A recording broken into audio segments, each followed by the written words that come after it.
بسم الله الرحمن الرحيم ألف لام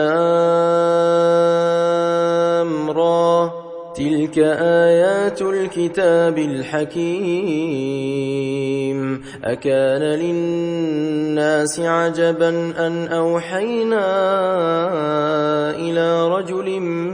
منهم أن أنذر الناس وبشر الذين آمنوا أن لهم قدم صدق عند ربهم قال الكافرون إن هذا لساحر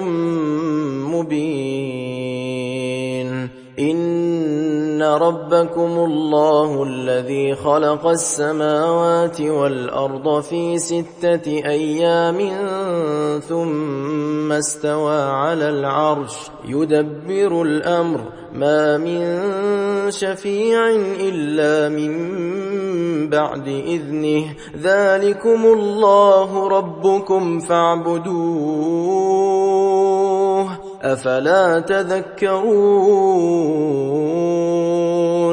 إليه مرجعكم جميعا وعد الله حقا إنه يبدأ الخلق ثم يعيده ليجزي الذين آمنوا وعملوا الصالحات بالقسط والذين كفروا لهم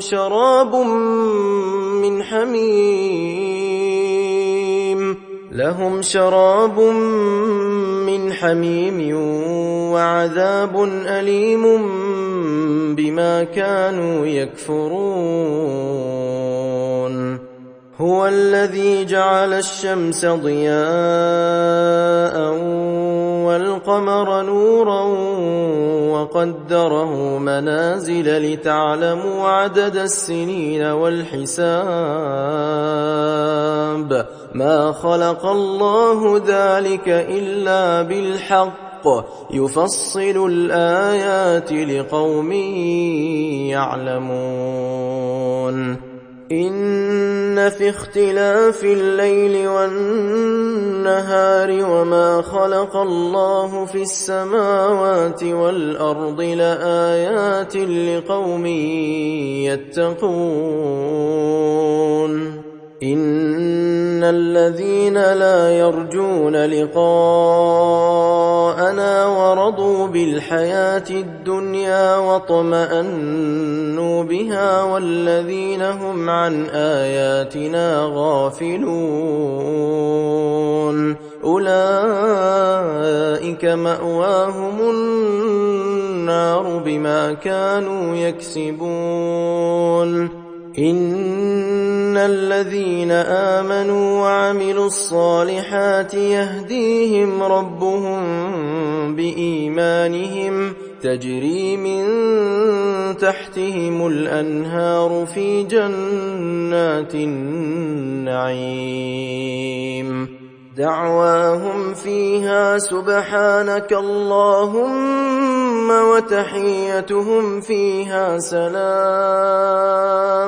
وآخر دعواهم أن الحمد لله رب العالمين ولو يعجل الله للناس الشر استعجالهم بالخير لقضي إليهم أجلهم فنذر الذين لا يرجون لقاءنا في طغيانهم يعمهون وإذا مس الإنسان الضر دعانا لجنبه أو قاعدا أو قائما فلما كشفنا عنه ضره مر كأن لم يدعنا إلى ضر مسه كذلك زين للمسرفين ما كانوا يعملون ولقد أهلكنا القرون من قبلكم لما لما ظلموا وجاءتهم رسلهم بالبينات وما كانوا ليؤمنوا كذلك نجزي القوم المجرمين ثم جعلناكم خلائف في الأرض من بعدهم لننظر كيف تعملون وإذا تتلى عليهم آياتنا بينات قال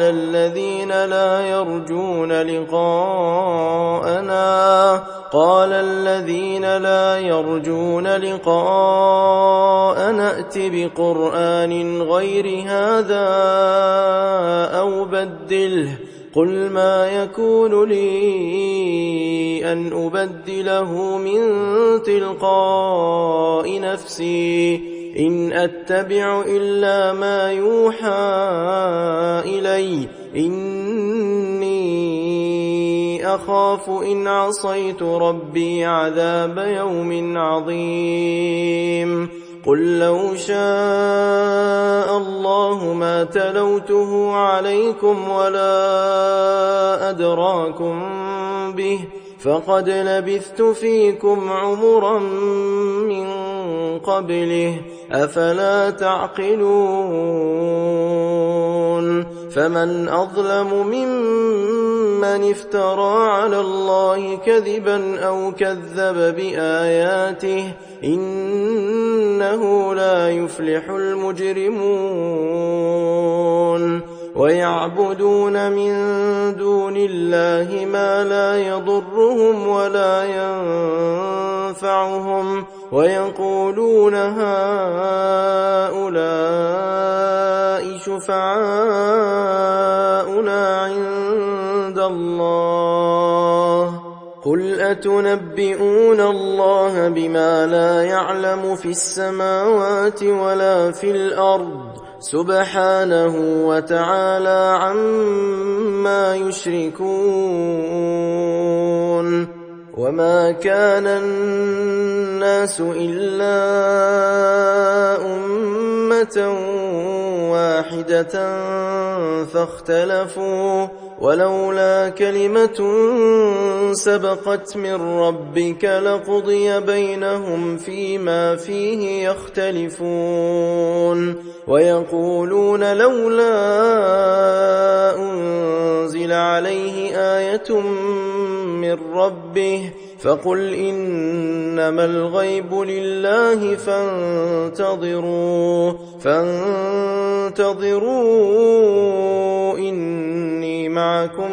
من المنتظرين وإذا أذقنا الناس رحمة من بعد ضراء مستهم إذا لهم مكر في آياتنا قل الله أسرع مكرا إن رسلنا يكتبون ما تمكرون هو الذي يسيركم في البر والبحر حتى إذا كنتم في الفلك وجرين بهم بريح طيبة وفرحوا بها جاءتها ريح عاصف وجاءهم الموج من كل مكان وظنوا أنهم أحيط بهم دعوا الله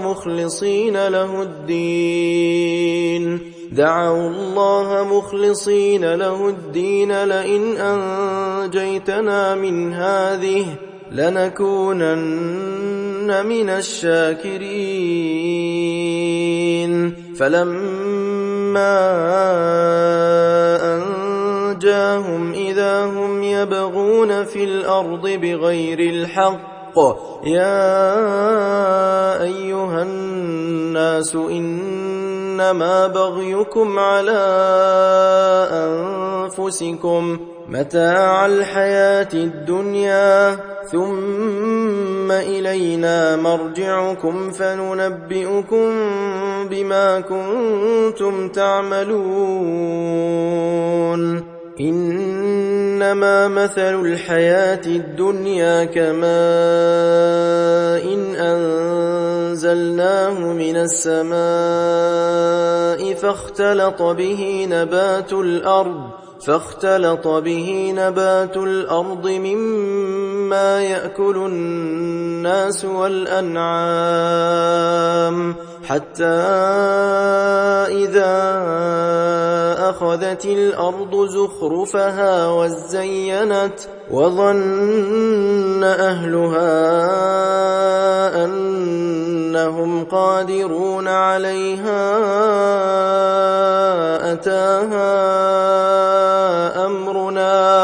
أتاها أمرنا ليلا أو نهارا فجعلناها حصيدا كأن لم تغن بالأمس كذلك نفصل الآيات لقوم يتفكرون والله يدعو إلى دار السلام ويهدي من يشاء إلى صراط مستقيم للذين أحسنوا الحسنى وزيادة ولا يرهق وجوههم قتر ولا ذلة أولئك أصحاب الجنة هم فيها خالدون والذين كسبوا السيئات جزاء سيئة بمثلها وترهقهم ذلة ما لهم من الله من عاصم كأنما أغشيت وجوههم قطعا من الليل مظلما أولئك أصحاب النار هم فيها خالدون ويوم نحشرهم جميعا ثم نقول للذين أشركوا مكانكم أنتم وشركاؤكم فزيلنا بينهم وقال شركاؤهم ما كنتم إيانا تعبدون فكفى بالله شهيدا بيننا وبينكم إن كنا عن عبادتكم لغافلين هنالك تبلو كل نفس ما أسلفت وردوا إلى الله مولاهم الحق وضل عنهم ما كانوا يفترون قل من يرزقكم من السماء والأرض أم من يملك السمع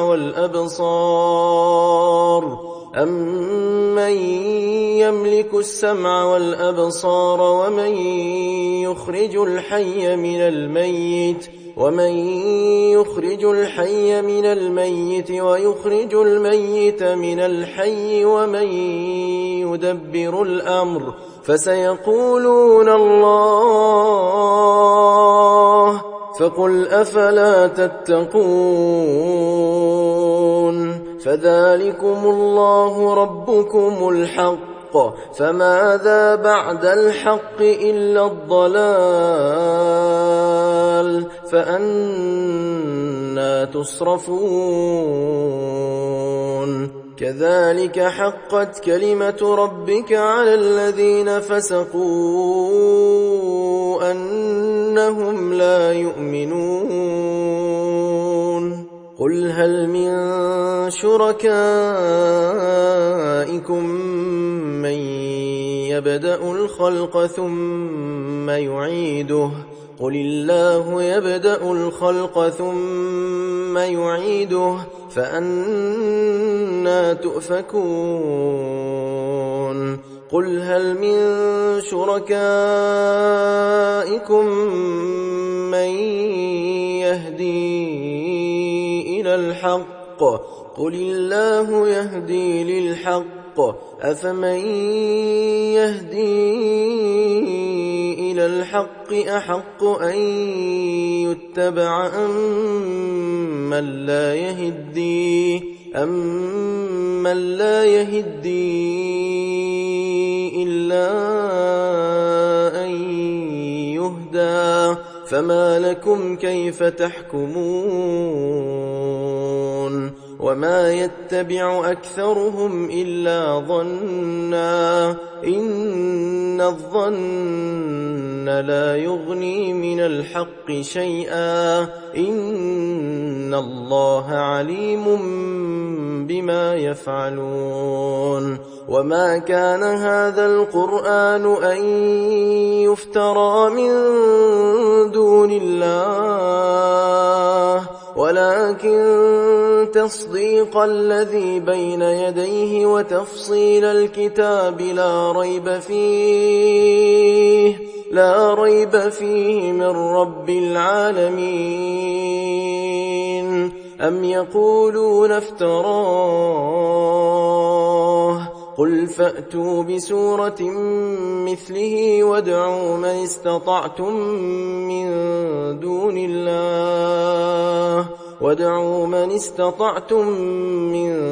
دون الله إن كنتم صادقين بل كذبوا بما لم يحيطوا بعلمه ولما يأتهم تأويله كذلك كذب الذين من قبلهم فانظر كيف كان عاقبة الظالمين ومنهم من يؤمن به ومنهم من لا يؤمن به وربك أعلم بالمفسدين وإن كذبوك فقل لي عملي ولكم عملكم أنتم بريئون مما أعمل وأنا بريء مما تعملون ومنهم من يستمعون إليك أفأنت تسمع الصم ولو كانوا لا يعقلون ومنهم من ينظر إليك أفأنت تهدي العمي ولو كانوا لا يبصرون إن الله لا يظلم الناس شيئا ولكن الناس أنفسهم يظلمون ويوم يحشرهم كأن لم يلبثوا إلا ساعة من النهار يتعارفون بينهم قد خسر الذين كذبوا بلقاء الله وما كانوا مهتدين وإما نرينك بعض الذين نعدهم أو نتوفينك فإلينا مرجعهم ثم الله شهيد على ما يفعلون ولكل أمة رسول فإذا جاء رسولهم قضي بينهم بالقسط وهم لا يظلمون ويقولون متى هذا الوعد إن كنتم صادقين قل لا أملك لنفسي ضرا ولا نفعا إلا ما شاء الله لكل أمة أجل إذا جاء أجلهم فلا يستأخرون ساعة ولا يستقدمون قل أرأيتم إن أتاكم عذابه بياتا أو نهارا ماذا يستعجل منه المجرمون أثم إذا ما وقع آمنتم به الآن وقد كنتم به تستعجلون ثم قيل للذين ظلموا ذوقوا عذاب الخلد هل تجزون إلا بما كنتم تكسبون ويستنبئونك أحق هو قل إي وربي إنه لحق وما أنتم بمعجزين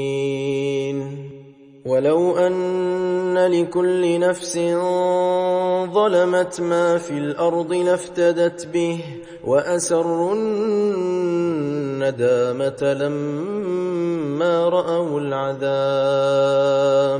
وقضي بينهم بالقسط وهم لا يظلمون ألا إن لله ما في السماوات والأرض ألا إن وعد الله حق ولكن أكثرهم لا يعلمون هو يحيي ويميت وإليه ترجعون يا أيها الناس قد جاءتكم موعظة من ربكم وشفاء لما في الصدور وهدى ورحمة للمؤمنين قل بفضل الله وبرحمته فبذلك فليفرحوا هو خير مما يجمعون قل أرأيتم ما أنزل الله لكم من رزق فجعلتم منه حراما وحلالا قل الله أذن لكم أم على الله تفترون وما ظن الذين يفترون على الله الكذب يوم القيامة إن الله لذو فضل على الناس ولكن أكثرهم لا يشكرون وما تكون في شأن وما تتلو منه من قرآن ولا تعملون من عمل إلا كنا عليكم شهودا إذ تفيضون فيه وما يعزب عن ربك من مثقال ذرة في الأرض ولا في السماء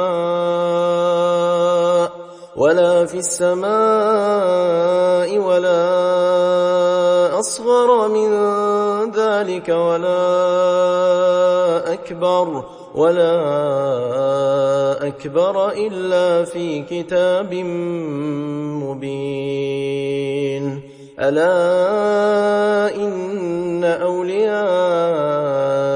الله لا خوف عليهم ولا هم يحزنون الذين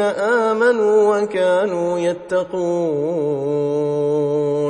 لهم البشرى في الحياة الدنيا وفي الآخرة لا تبديل لكلمات الله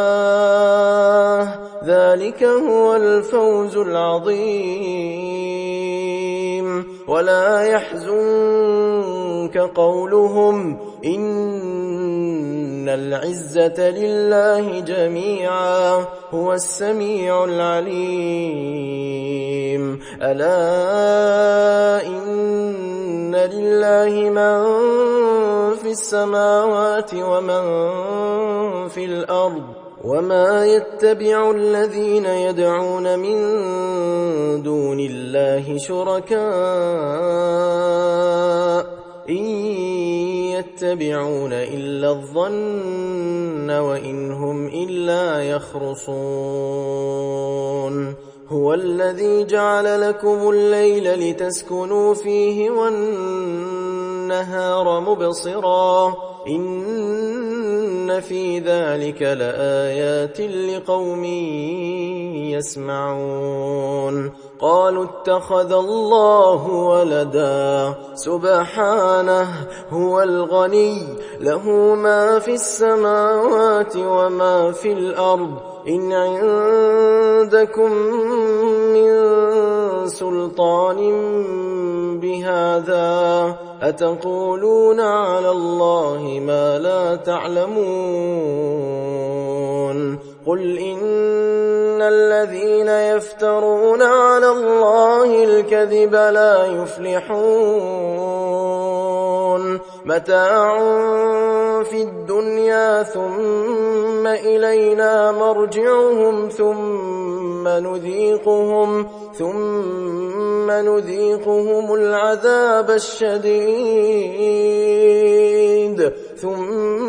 نذيقهم العذاب الشديد بما كانوا يكفرون واتل عليهم نبأ نوح إذ قال لقومه يا قوم إن كان كبر عليكم مقامي وتذكيري بآيات الله فعلى الله توكلت فأجمعوا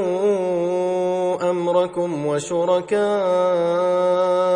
ثم لا يكن أمركم عليكم غمة ثم قضوا إلي ولا تنظرون فإن توليتم فما سألتكم من أجر إن أجري إلا على الله وأمرت أن أكون من المسلمين فكذبوه فنجيناه ومن معه في الفلك وجعلناهم خلائف وأغرقنا الذين كذبوا بآياتنا فانظر كيف كان عاقبة المنذرين ثم بعثنا من بعده رسلا إلى قومهم فجاءوهم بالبينات فما كانوا ليؤمنوا بما كذبوا به من قبل كذلك نطبع على قلوب المعتدين ثم بعثنا من بعدهم موسى وهارون إلى فرعون وملئه بآياتنا فاستكبروا وكانوا قوما مجرمين فلما جاءهم الحق من عندنا قالوا إن هذا لسحر مبين قال موسى أتقولون للحق لما جاءكم أسحر هذا ولا يفلح الساحرون قالوا أجئتنا لتلفتنا عما وجدنا عليه آباءنا وتكون لكما الكبرياء في الأرض وما نحن لكما بمؤمنين وقال فرعون ائتوني بكل ساحر عليم فلما جاء السحرة قال لهم موسى ألقوا ما أنتم ملقون فلما ألقوا قال موسى ما جئتم به السحر إن الله سيبطله إن الله لا يصلح عمل المفسدين ويحق الله الحق بكلماته ولو كره المجرمون فما آمن لموسى إلا ذرية من قومه على خوف من فرعون وملئهم أن يفتنهم وإن فرعون لعال في الأرض وإنه لمن المسرفين وقال موسى يا قوم إن كنتم آمنتم بالله فعليه توكلوا إن كنتم مسلمين فقالوا على الله توكلنا ربنا لا تجعلنا فتنة للقوم الظالمين ونجنا برحمتك من القوم الكافرين وأوحينا إلى موسى وأخيه أن تبوأ لقومكما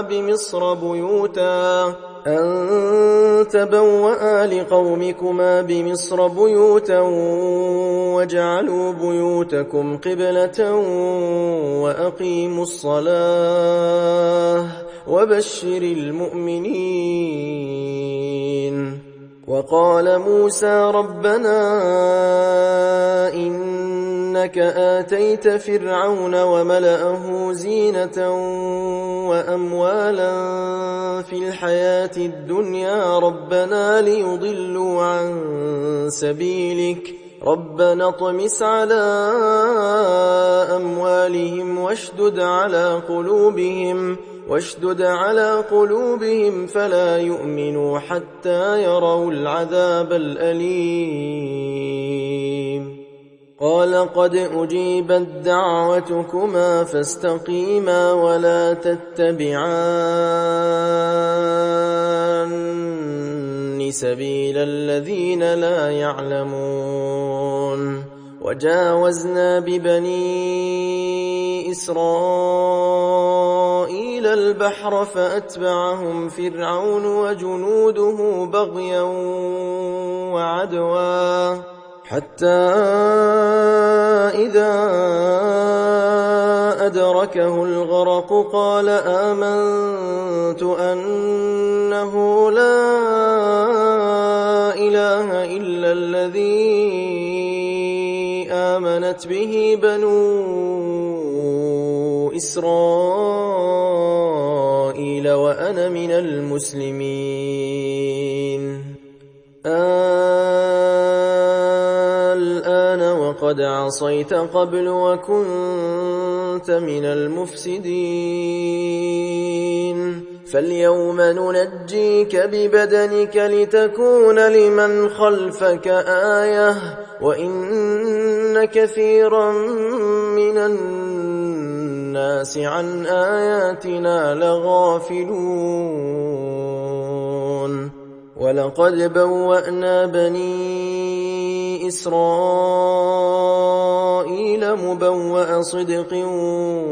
ورزقناهم من الطيبات فما اختلفوا حتى جاءهم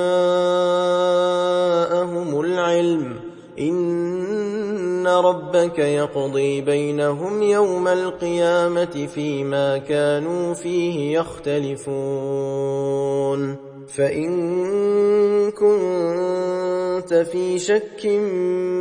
مما أنزلنا إليك يدريك فاسأل الذين يقرؤون الكتاب من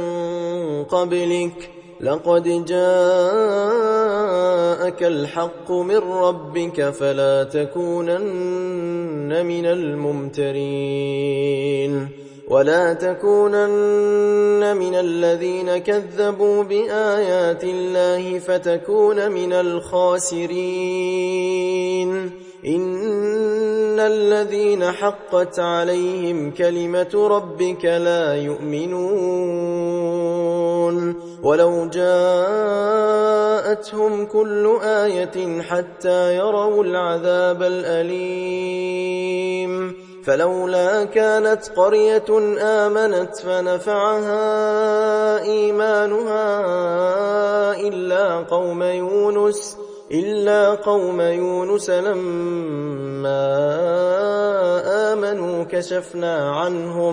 كشفنا عنهم عذاب الخزي في الحياة الدنيا ومتعناهم إلى حين ولو شاء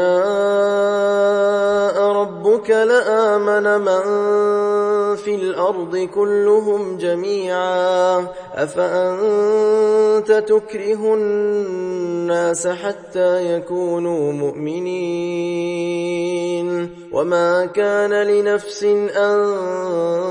تؤمن إلا بإذن الله ويجعل الرجس على الذين لا يعقلون قل انظروا ماذا في السماوات والأرض وما تغني الآيات والنذر عن قوم لا يؤمنون فهل ينتظرون إلا مثل أيام الذين خلوا من قبلهم قل فانتظروا إني معكم من المنتظرين ثم ننجي رسلنا والذين آمنوا كذلك حقا علينا ننجي المؤمنين قل يا أيها الناس إن كنتم في شك من ديني فلا أعبد الذين تعبدون من دون الله